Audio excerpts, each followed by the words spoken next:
Donald ট্রাম্পের নির্দেশে মার্কিন বাহিনী এখন ইরানের হরমুজ দখল করতে মরিয়া।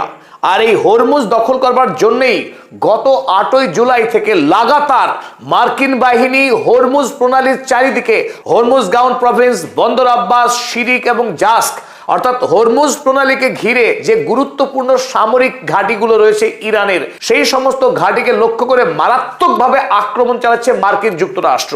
কারণ ডোনাল্ড ট্রাম্প এখন বর্তমানে স্বপ্ন দেখছেন হরমুজ প্রণালীকে দখল করার। ইরান আমেরিকায় গিয়ে সরাসরি আক্রমণ না চালালেও এই হরমুজ প্রণালীকে দখল করেই আমেরিকার অর্থনীতির গলা টিপে ধরেছে। সুতরাং ডোনাল্ড ট্রাম্প শ্বাস প্রশ্বাস নিতে পারছেন না, গোটা বিশ্বের অর্থনীতি এই মুহূর্তে বেজায় চাপে রয়েছে।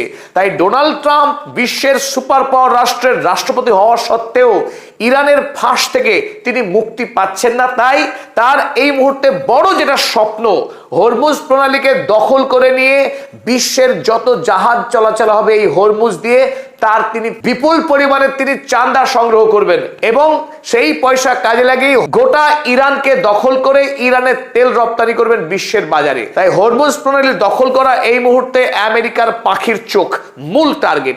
কিন্তু মূল প্রশ্ন হলো, আমেরিকা যুক্তরাষ্ট্র কি আদৌ আইআরজিসির হাত থেকে এই হরমুজ প্রণালীর নিয়ন্ত্রণ কেড়ে নিতে পারবে? আজকের এই নিবেদনে আমরা আলোচনা করব কেন, ঠিক কোন কোন কারণে হরমুজ প্রণালীর দখল নেওয়া ডোনাল্ড ট্রাম্পের জন্য অসম্ভব, ঠিক কোন শক্তির বলে ইরান এই হরমুজকে দখল করে রেখেছে এবং আগামীতেও আমেরিকা যতই চেষ্টা করুক না কেন এবং তার যতই শক্তিশালী অস্ত্র ব্যবহার করুক না কেন, হরমুজ প্রণালীকে কোনোভাবেই মার্কিন সৈন্যবাহিনী দখল করতে পারবে না। চলুন সেটাই আমরা আজকে বোঝার চেষ্টা করি। সকলকে স্বাগত জানাচ্ছি, আমি আপনাদের বন্ধু অধ্যাপক আব্দুল হালিম। চলুন শুরু করা যাক। মূল আলোচনা শুরুর আগেই আমরা আজকের সারা দিনে আমেরিকা ইরানের যে সমস্ত কেন্দ্রে আক্রমণ করেছে এবং ইরান কিভাবে তার বদলা নিয়েছে তার এক ঝলক দেখে নিই। এবং শুরুতেই যে আলোচনার পয়েন্ট, অর্থাৎ হরমুজ প্রণালী আমেরিকার এখন একমাত্র লক্ষ্য, সেটা আপনারা আজকের আক্রমণ থেকে খুব সহজে বুঝতে পারবেন। গত রাত থেকে আমেরিকা যুক্তরাষ্ট্র আগের 3 দিনের মতোই ভয়াবহ আক্রমণ চালিয়েছে ইরানের উপরে, কিন্তু আক্রমণের কেন্দ্রবিন্দু সেই হরমুজ প্রণালী। সব থেকে গুরুত্বপূর্ণ বন্দর আব্বাস। আপনারা দেখতে পাচ্ছেন এই হরমুজ প্রণালী এলাকায় বন্দর আব্বাস সামরিক প্রশ্নে ইরানের সবচাইতে গুরুত্বপূর্ণ অঞ্চল, যেখানে আইআরজিসি আর্মি, আইআরজিসি নেভি এবং আর্টিস বাহিনীর সদর দপ্তর। আপনারা দেখছেন এই লাল যে বিন্দুগুলো আঁকা আছে, এখানে খুব বড় মাপের আক্রমণ হয়েছে। অর্থাৎ গত রাতে এই বন্দর আব্বাসে 4টে বড় সড়ো আক্রমণ হয়েছে। মার্কিন বাহিনী আক্রমণ করেছে শিরিক অঞ্চলে, শিরিকেও খুব বড় সড়ো আক্রমণ হয়েছে। গত 3 দিন ধরে যেভাবে আক্রমণ হয়েছিল ঠিক একই রকম ভাবে একেবারে কপি সেই শিরিক আক্রমণ হয়েছে। আবারও আপনারা খেয়াল করুন কেশম আইল্যান্ড, যে কেশম আইল্যান্ড ইরানের মিলিটারি প্রশ্নে এটিও খুব গুরুত্বপূর্ণ একটা পয়েন্ট, সেখানেও বড় সড়ো আক্রমণ হয়েছে। আরো আক্রমণ হয়েছে বন্দরে জাস্ক, তাছাড়া আরো বেশ কয়েকটি ছোট ছোট আক্রমণ হয়েছে, সব কটি একেবারে হরমুজের জলসীমাকে ছুঁয়ে। তাই হরমুজ প্রণালীকে যে কোনো মূল্যে ইরানের যে সামরিক অবকাঠামো রয়েছে, তার যে র্যাডার সিস্টেম রয়েছে, সেই র্যাডার সিস্টেমকে ধ্বংস করে মার্কিন যুদ্ধ জাহাজগুলো এই পার্সিয়ান গালফে ঢুকতে চাইছে এবং ঢুকে এই হরমুজ প্রণালীর মালিক হতে চাইছে আমেরিকা যুক্তরাষ্ট্র। আর ইরানও তার বদলা ঠিক যেভাবে এতদিন ধরে নিয়ে আসছে সেইভাবেই বদলা নিয়েছে। আজ সকাল ভোর 5টা থেকে ইরান শুরু করেছিল বদলা নেওয়া। চলুন আমরা দেখে নিই কিভাবে ইরান বদলা নিয়েছে। আজও ইরান মধ্যপ্রাচ্যের 6টি দেশে যে সমস্ত মার্কিন সেনা ছাউনি রয়েছে তাতে আক্রমণ চালিয়েছে। প্রথমে আমরা যে দেশের নাম নেব তার নাম হলো জর্ডান। জর্ডানের প্রিন্স হাসান এয়ারবেসে ড্রোন এবং মিসাইল দিয়ে হামলা চালিয়েছে Iran. Ammunition storage facility, fuel depot, জ্বালানি কেন্দ্র এবং অস্ত্র ভান্ডারের উপরে আক্রমণ চালানো হয়েছে জর্ডানের এই হাসান এয়ারবেসে। কাতারে আমরা দেখলাম আল উদেদ এয়ারবেসে গতকালও আক্রমণ চালিয়েছিল, আজও আবারও সেই উদেদ এয়ারবেসের লজিস্টিক্স এবং মিলিটারি ইনফ্রাস্ট্রাকচারে আক্রমণ করেছে। কুয়েতে আক্রমণ হয়েছে আবারও সেই আলী আল সালেম এয়ারবেসে, ফুয়েল স্টোরেজ, আমেরিকার প্যাট্রিয়ট ডিফেন্স সিস্টেমকে গুড়িয়ে দিয়েছে আজ ইরান। এবং প্রথমবারের মতো আজ ইরান আমেরিকার যে ড্রোন লঞ্চার সিস্টেম হিমার্স, সেই হিমার্সকে উড়িয়ে দিয়েছে আলী আল সালেম এয়ারবেসে, যা এতদিন ধরে চেষ্টা করে সফল হয়নি। আজ সেই সাফল্য পেয়েছে ইরান। তাছাড়াও কুয়েতেরই আহমেদ আল জাবের এয়ারবেসে আক্রমণ চালিয়েছে। আক্রমণ চালানো হয়েছে ওমানে, গতকাল ছিল প্রথম, আজ দ্বিতীয়বারের জন্য আবারও ওমানে আক্রমণ চালিয়েছে Iran. FPS long range air surveillance radar সিস্টেমকে ধ্বংস করা হয়েছে ওমানের ইরানের পক্ষে। বাহরাইনের ইউএস মিলিটারি হোস্টিং জোন এবং ইউএই আরব আমিরাতেও লজিস্টিক্স এবং মিলিটারি ইনফ্রাস্ট্রাকচারে আক্রমণ করেছে ইরান। যদিও ইরান প্রথমে আমেরিকাকে আক্রমণ করছে না, কিন্তু প্রতি আক্রমণের সমান এবং সাহসী বদলা নিয়েছে ইরান। ইরান যে আমেরিকাকে বিন্দুমাত্র ভয় পায় না এবং গোটা মধ্যপ্রাচ্য থেকে মার্কিন সাম্রাজ্যের ঘাঁটিগুলোকে ধ্বংস করতে বদ্ধপরিকর, তারই সাক্ষ্য রাখছে ইরান। চলুন এবার আমরা দেখে নিই কেন আমেরিকার পক্ষে এই হরমুজকে দখল করা অসম্ভব, সেই কারণগুলো এবার বুঝে নেওয়ার চেষ্টা করি। ইরান অসংখ্য পদ্ধতিতেই এই গোটা হরমুজ অঞ্চলের উপরে নিয়ন্ত্রণ রাখে, তবে আপনাদের সামনে আমরা গুরুত্বপূর্ণ 5টি পদ্ধতি যেগুলো ব্যবহার করে এই পারস্য উপসাগরের বিস্তীর্ণ অঞ্চল হরমুজ সহ তার উপরে কঠোর নজরদারি রাখে ইরান, সেগুলো আমরা আলোচনা করি। প্রথমেই আমরা যেটা আপনাদের তুলে ধরবো সেটা হলো র্যাডার সার্ভেলেন্স সিস্টেম। আপনারা ছবিতেই দেখতে পাচ্ছেন যে হরমুজ যে প্রণালী, এই হরমুজ প্রণালীর এরিয়া সংকীর্ণ হলেও গোটা পারস্য উপসাগর, এই ওমান উপসাগরের মুখ থেকে গোটা পারস্য উপসাগর বরাবর ইরানের সুদক্ষ নিরাপত্তা ব্যবস্থা নির্মাণ করা আছে। এই গোটা অঞ্চলের উপরে ইরান সব সময় সতর্ক অতন্দ্র প্রহরা রাখে। তবে সর্বাধিক নজরদারি যে এলাকায় ইরান চালায় তার নাম অবশ্যই হরমুজ প্রণালী। ইরানের দৃষ্টিকে ফাঁকি দিয়ে পৃথিবীর কোন জাহাজ এই জলপথ অতিক্রম করে ওমান উপসাগরে পৌঁছানো এক কথায় অসম্ভব। কেন অসম্ভব? প্রথমে আমরা বললাম যেটা র্যাডার সার্ভেলেন্স সিস্টেম। আপনারা এখানে ছবিতে দেখছেন যে তারের মতো পাকানো পাকানো একটা স্ট্রাকচার।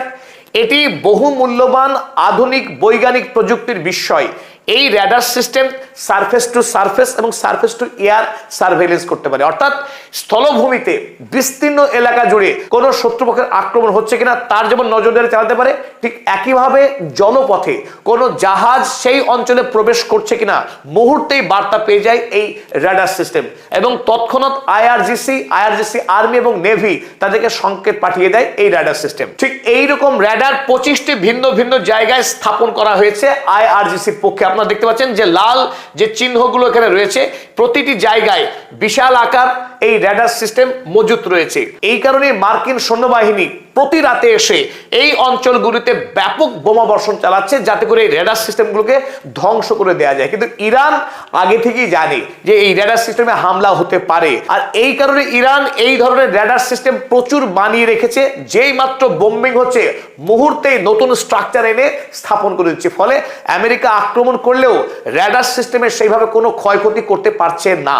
দ্বিতীয় গুরুত্বপূর্ণ পদ্ধতি, যে পদ্ধতির মাধ্যমে ইরান হরমুজ প্রণালীতে কোনো জাহাজ প্রবেশ করছে কিনা তার সমস্ত তথ্য সংগ্রহ করে, যার অন্যতম পদ্ধতির নাম AIS ডেটা হারভেস্টিং। আপনারা এই ম্যাপে দেখতে পাচ্ছেন সবুজ এবং লাল রঙের যে সংকেতগুলো রয়েছে এগুলো সব এক একটা পৃথক পৃথক জাহাজের সংকেত। আপনারা দেখছেন দক্ষিণ আমেরিকা, এদিকে আফ্রিকা মহাদেশের মাঝখানটায় প্রচুর পরিমাণে ট্রাফিক, অসংখ্য জাহাজ চলাচল করছে। ওমান উপসাগরে এই অঞ্চলে অসংখ্য জাহাজ দেখা যাচ্ছে এই মুহূর্তে।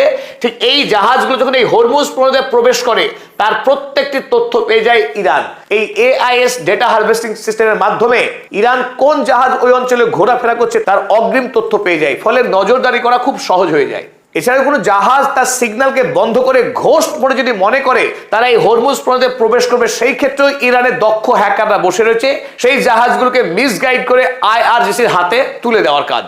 এরপরে রয়েছে ইরানের সেই শক্তিশালী ড্রোন ব্যবস্থা আবাবিল 5। আপনাকে দেখছেন এই ড্রোনের মাধ্যমে গোটা হরমুজ অঞ্চলে নিরন্তর প্রদক্ষিণ করছে এইরকম অসংখ্য ড্রোন, যে ড্রোনগুলো প্রতি মুহূর্তে ভিডিওগ্রাফি করছে ওই হরমুজ এলাকায়। তাই যখনই কোনো জাহাজ মনে হচ্ছে ইরানের নির্দেশ অমান্য করে ইরানকে কোনো তথ্য না দিয়ে গোপনে যদি এই অঞ্চলে প্রবেশ করার চেষ্টা করে, তাহলে তৎক্ষণাৎ সেই খবর IRGC হাতে তুলে দেওয়ার কাজ করে এই সমস্ত ঘূর্ণয়মান ড্রোনগুলি। সর্বোপরি ইরানের সুদক্ষ IRGC নেভি, যারা এই ধরনের সোয়ার্ম বোটে চড়ে এই 33 কিলোমিটার সর্বোচ্চ যে প্রস্থ হরমুজ প্রণালী, এই অঞ্চলগুলো প্রতি মুহূর্তে নজরদারি চালাচ্ছে IRGC নেভিরা। তাই তাদের চোখকে ফাঁকি দিয়ে কোনো জাহাজ এই অঞ্চল দিয়ে যাওয়া এক কথায় অসম্ভব। এই কারণেই গত কয়েকদিন ধরে যতগুলি জাহাজ চুপি চুপি এই জলপথ পার হবার চেষ্টা করেছে তার উপরে ড্রোন আছড়ে এসে পড়েছে। একটি জাহাজও ইরানের চোখ ফাঁকি দিয়ে এই হরমুজ প্রণালী পার হতে পারেনি। ইরান যে 5 রকম ভিন্ন ভিন্ন সার্ভেলেন্স সিস্টেমে আমরা কথা বললাম, এর খবর আমেরিকার কাছে যথেষ্টই রয়েছে এবং তার থেকে বরং আরো বেশি তথ্য রয়েছে, তাতে কোনো সন্দেহ নেই। এই গোটা অঞ্চলে এই হরমুজ এলাকাকে কেন্দ্র করে ইরানের যতগুলো সামরিক ঘাঁটি রয়েছে সমস্ত ঘাঁটিকে লক্ষ্য করেই আমেরিকা আক্রমণ চালাচ্ছে গত কয়েকদিন ধরে। আপনারা এটা খুব সহজে বুঝতে পারবেন। দেখুন আমাদের এই যে IRGC logo, IRGC headquarters, RTS headquarters এবং আইআরজিসি নেভি বেস, এই গোটা অঞ্চল জুড়ে গোটা হরমুজ প্রণালীকে কেন্দ্র করে এরকম অসংখ্য হেডকোয়ার্টারে ভাগ করেছে ইরান, যাতে করে কোনো একটি এলাকার যদি সামরিক ঘাঁটি ধ্বংস হয়ে যায় মার্কিন বোমাতে, পাশের হেডকোয়ার্টার বাকি অঞ্চলের নেতৃত্ব দিতে পারে। কিন্তু আমেরিকা সেটাকেই পাখির চোখ করেছে। আমরা যদি একেবারে ওপর থেকে দেখি, বন্দরে মাশাহারে রয়েছে আইআরজিসির হেডকোয়ার্টার এবং আইআরজিসির নেভির হেডকোয়ার্টার। ঠিক একইভাবে দেখবো আমরা বুশের রয়েছে আইআরজিসি নেভি, আইআরজিসি আর্মি এবং ইরানের সরকারি সৈন্যবাহিনী আরটিএস এর সদর দপ্তর। তাই বুশেরে যদি আমেরিকা সামরিকভাবে ইরানকে কবজা করতে চায়, দখল করতে চায়, তাহলে এই তিনটি যে সামরিক ঘাঁটি রয়েছে তিনটেকেই ধ্বংস করতে হবে, যেটা এক কথায় অসম্ভব। অপরদিকে আমরা যদি এগিয়ে আসি তাহলে দেখবো বন্দরে আসলুয়ে এবং বন্দর আব্বাস প্রভিন্স, হরমুজ গাউনের যে বন্দর আব্বাস, ইরানের এই গোটা উপকূলবর্তী অঞ্চলে যতগুলো সামরিক স্থাপনা রয়েছে এবং হেডকোয়ার্টার রয়েছে তাদের হেডকোয়ার্টারই বন্দর আব্বাস। আর এই কারণেই বন্দর আব্বাসকে লক্ষ্য করে আমেরিকা গত কয়েকদিন ধরে ধারাবাহিক আক্রমণ চালাচ্ছে এই কেন্দ্রকে। যদি বন্দর আব্বাস পতন হয়ে যায়, আমেরিকা মনে করছে, তাহলে তারা এই গোটা গালফ অঞ্চলকে তারা দখল করে নিতে পারবে, ইরান তার নিয়ন্ত্রণ হারাবে। ঠিক এই লক্ষ্যেই অভিযান চালাচ্ছে আমেরিকা যুক্তরাষ্ট্র।